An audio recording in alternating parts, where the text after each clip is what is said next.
narcissistic abuse, covert narcissist behavior, emotional manipulation, trauma bonding. These are not just psychology buzzwords people throw around on the internet. They describe real patterns that millions of people in the United States experience in relationships every single year. But the most confusing form of narcissistic abuse isn't loud arrogance or obvious control. It's the version that hides behind emotional depth, sensitivity, and vulnerability. The person who looks thoughtful, gentle, even self-aware. The one who talks about mental health, emotional intelligence, and healing. The one who seems like the opposite of a narcissist. And that's exactly why the Softboy Trap works so well. It doesn't feel like manipulation when it begins. It feels like connection. It feels like someone finally understands emotions the same way you do. It feels like you've met someone who's different from everyone else. But if you've ever found yourself in a relationship where deep conversations slowly turned into confusion, emotional exhaustion, and a strange feeling that you're always responsible for someone else's emotional stability, then you may have already experienced this dynamic. The Softboy Trap is a form of covert narcissism that uses emotional language as camouflage, and by the time most people recognize what's happening, they're already emotionally invested, already trying to fix things, already questioning whether they themselves are somehow the problem. But once you understand how this pattern unfolds, the entire illusion starts to fall apart, and the moment that clarity appears, the trap stops working. The Softboy Trap almost always begins with something that feels unusually intense and meaningful. The connection doesn't build slowly like most relationships. It accelerates quickly. Conversations get deep within days or even hours. Suddenly you're talking about childhood wounds, emotional struggles, personal growth, mental health, and past heartbreaks. The person in front of you seems incredibly open and vulnerable. He shares stories about how people misunderstood him, how past partners treated him badly, how he's always felt like the nice guy who never gets appreciated. And if you're someone who values emotional depth and empathy, this hits you right in the heart. You start feeling like you're finally talking to someone who understands emotional complexity, someone who isn't afraid to discuss feelings, someone who seems honest about their struggles. And that feeling creates an immediate bond. It feels rare. It feels authentic. It feels like something real is forming. But what most people don't realize in that moment is that vulnerability can also be used strategically. A covert narcissist understands that emotional openness creates rapid trust. When someone shares pain with you, your instinct is to respond with compassion. You listen carefully. You validate their experience. You reassure them that they deserve better. And slowly, without realizing it, you begin stepping into a role that feels natural at first, but becomes heavier over time. Emotional caretaker. You want to be the person who proves that not everyone will hurt him. You want to show him that genuine connection exists. And because the bond formed so quickly, you begin investing more emotional energy into maintaining it. But here's where something subtle starts happening beneath the surface. The emotional spotlight never really leaves him. His experiences, his trauma, his struggles remain the center of most conversations. At first you don't question this, because the discussions feel meaningful. But as time passes, you start noticing something unusual. Your own emotional needs rarely receive the same level of attention. And the moment you begin noticing that imbalance, another shift quietly takes place that makes the entire dynamic even more confusing. The admiration phase that follows is often what convinces people that the connection is special. The softboy praises your empathy, your emotional intelligence, your ability to understand him. He tells you that you're different from anyone he's ever met, that you're the only person who truly sees him, that he feels safe with you in a way he never has before. Hearing this feels powerful because it validates your identity as a compassionate and thoughtful person. It feels like your emotional depth is finally being recognized. And this phase can feel incredibly rewarding because it creates the impression that the relationship is built on mutual understanding and emotional growth. But beneath that admiration, another psychological dynamic quietly begins forming. The emotional intensity that bonded you together now becomes the foundation of something much stronger, trauma bonding, because the admiration phase doesn't stay consistent forever.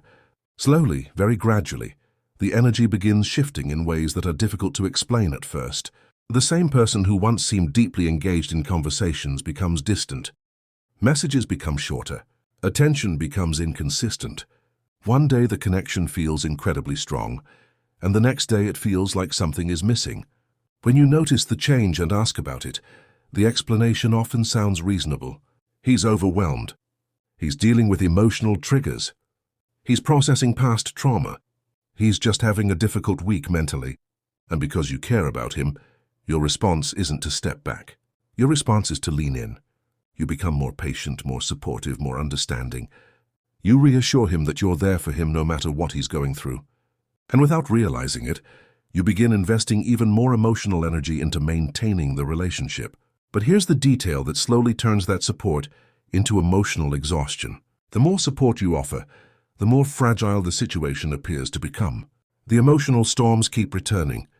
The reassurance never seems to last. And eventually, a strange pattern begins appearing that leaves many people questioning their own behavior. Small criticisms begin showing up inside emotional conversations, but they're never presented in a harsh or aggressive way. They're wrapped inside vulnerability. He might say something like, "Sometimes I feel like you don't really understand me," or "I wish you could see things from my emotional perspective," or even, "Maybe I'm just too emotionally intense for most people." These statements sound reflective on the surface, but they quietly place responsibility on you to fix the emotional disconnect. Suddenly, the conversation shifts away from his inconsistency and toward your ability to support him properly. Because you care about the relationship, your instinct is to self-reflect. Maybe I misunderstood something. Maybe I should communicate more clearly. Maybe I need to be more patient. And this is where emotional manipulation becomes incredibly effective. You begin adjusting your behavior in subtle ways. You start thinking carefully about how your words might affect him. You become more cautious about expressing frustration because you don't want him to feel misunderstood again. Meanwhile, the emotional cycle continues repeating itself. Warmth and closeness return occasionally, creating moments that feel just like the beginning of the relationship. Those moments feel so genuine that they reinforce the belief that the connection is real and worth protecting. But those warm moments are followed by distance again, and every time the distance appears, you start searching for what you might have done wrong. That emotional instability creates a powerful psychological loop where your sense of peace becomes tied to the moments when the connection feels restored. And the longer that cycle continues, the harder it becomes to step back and analyze what's actually happening. Another layer of the softboy trap appears when the person starts using the language of psychology itself. Because many covert narcissists are highly aware of emotional terminology, they talk about boundaries, triggers, healing, and emotional growth. At first, this makes them seem incredibly self-aware and mature. But over time, something unusual begins happening during conflicts. Whenever you express concern about the relationship, the conversation begins shifting toward analyzing your behavior instead.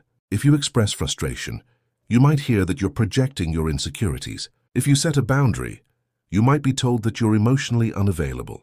If you question inconsistent behavior, you might hear that you're triggering unresolved trauma. Suddenly, the conversation that started with your concern turns into an analysis of your emotional patterns. And now, instead of discussing the original issue, you find yourself explaining and defending your intentions.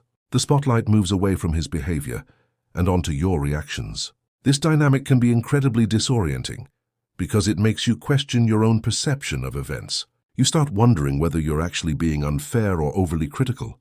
And because the person presenting these arguments appears calm and emotionally articulate, it becomes even harder to challenge the narrative. This is one of the reasons covert narcissistic abuse can continue for long periods without being recognized. It doesn't rely on intimidation or aggression. It relies on confusion. Confusion keeps you engaged because you keep searching for clarity. You keep hoping that one more conversation will finally resolve the tension. You keep believing that if you communicate better, the relationship will return to the deep emotional connection that existed at the beginning. But the more energy you invest into solving the emotional puzzle, the more control the dynamic gains over your state of mind. Eventually, a moment arrives when the emotional weight becomes impossible to ignore. It might happen during a quiet evening, a simple conversation, or a moment when you're reflecting on how the relationship has changed your daily life. You begin noticing that your emotional energy revolves around someone else's moods. Your peace of mind depends on whether the connection feels stable that day. You start replaying conversations in your head, wondering if you said something wrong. You notice that the relationship requires constant emotional maintenance just to feel normal. And slowly a question appears that shifts everything. Why does someone who claims to be so emotionally aware keep leaving you emotionally drained? That question opens a door that many people were afraid to approach before. Because once you start exploring it honestly, you begin noticing patterns that were previously hidden by empathy and hope. You see how the relationship repeatedly cycles between intense closeness and emotional distance. You see how vulnerability often appears when responsibility needs to be avoided. You see how your attempts to solve problems often lead to you questioning your own behavior instead of addressing the original issue. And when those patterns become clear, the illusion of the softboy persona begins losing its power. You start realizing that emotional depth isn't measured by how someone talks about feelings. It's measured by how consistently their actions support emotional stability. Real empathy doesn't create chronic confusion. Real emotional intelligence doesn't require someone else to constantly prove their understanding. And real vulnerability doesn't repeatedly place the responsibility of healing someone else's unresolved pain onto your shoulders. Once you see the softboy trap clearly, something powerful happens. The confusion that once kept you emotionally invested starts disappearing. You recognize that empathy should never require sacrificing your peace of mind. You understand that emotional awareness is not about speaking the language of psychology. It's about living it through consistent behavior. And the next time someone tries to pull you into a relationship built on emotional imbalance disguised as vulnerability, you won't feel the same pull. Because clarity changes everything. Once you understand how covert narcissistic manipulation works, the performance stops looking like depth, and the trap loses its power.